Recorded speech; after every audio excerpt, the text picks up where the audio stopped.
So there is this woman called Wanda. She works hard, pays her bills, and thinks she is doing okay.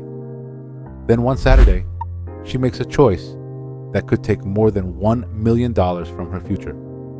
She does not buy a huge house.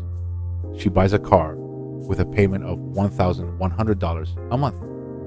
One car does not cost $1 million. The problem starts when that payment never leaves her life. Once you see the full number, you may never look at a car payment the same way again. Wanda was not planning to buy anything.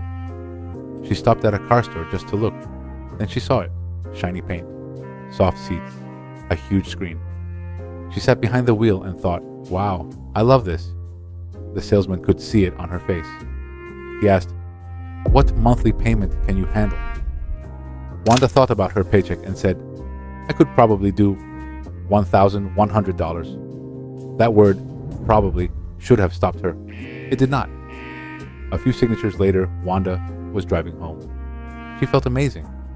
Her friends loved the car, but one number in those papers had never been said out loud. $1,100 for 7 years comes to $92,400. That is before gas, insurance, oil, tires, or repairs.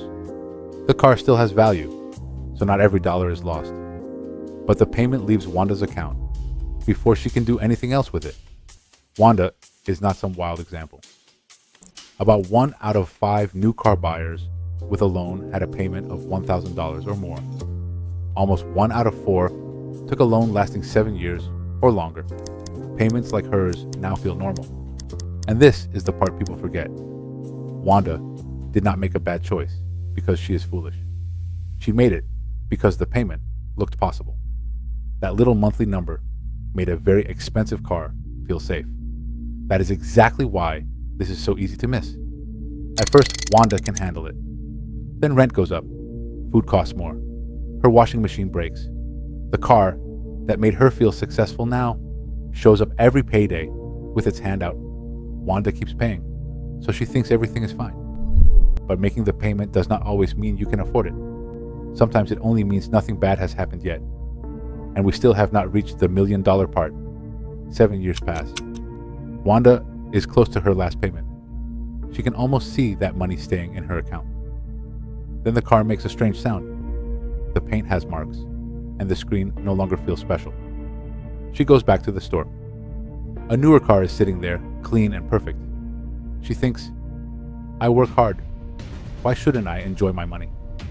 So she trades in her old car and starts all over. Another payment, another 7 years. Then it happens again. Wanda moves from one car payment to the next without giving herself a real break. Over 30 years, those payments add up to $396,000. That hurts, but it is not the scariest number. Here is the part Wanda never saw coming. If she kept a cheaper car and put that money away each month, it would have time to grow. At an average of 6% a year for 30 years, it could become about $1,100,000. There is the missing million. Wanda would put in $396,000. More than $700,000 could come from growth. Her money makes money, and that new money makes more. 6% is only an example, not a promise.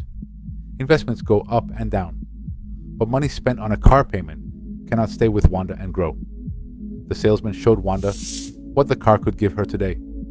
Nobody showed her what the payment might take tomorrow. If you are doing the math on your own car, hit like, subscribe, and comment car trap.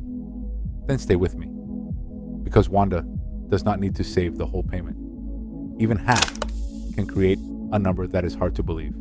Here it is, $550 a month. If Wanda puts away half her payment for 30 years, it could grow to about $552,000. Half the payment, more than $500,000. Even $300 a month could grow to around $300,000. That does not feel like much beside an $1,100 payment. But small amounts can become huge when you give them enough time. Wanda can still own a nice car, but she should stop asking only, can I make the payment? She needs the full price, interest rate, loan length, total interest, and insurance cost. A long loan can leave Wanda owing more than the car is worth. If she trades it in, the old debt may be added to her next loan. Now she is paying for a car she does not own. Her best move comes after the final payment. She keeps driving the car and sends the old payment to herself. First, she saves for bad days. Then she puts money toward her future. What if she already has the big payment? She should not panic. She can check what she owes, see what the car is worth, and ask another bank about a lower rate. She should avoid trading it while she owes more than it is worth. The car is not the bad guy in this story. Wanda may need it for work or her family. The real danger is letting one car payment turn into a payment that follows her for the rest of her working life. A new car can make her happy today, but having money when life goes wrong can help her sleep at night. So here is the answer. A payment of $1,100 can become a $1 million trap when Wanda keeps replacing cars for decades and never gives that money time to grow. She does not need to drive a terrible car. She does not need to save every dollar. She only needs to keep her car longer, break the payment loop, and start paying her future too. If Wanda's story changed the way you see car payments, give this video a thumbs up and subscribe. Then tell me in the comments, would you choose the dream car today or more freedom tomorrow? Be honest. It is not always an easy choice.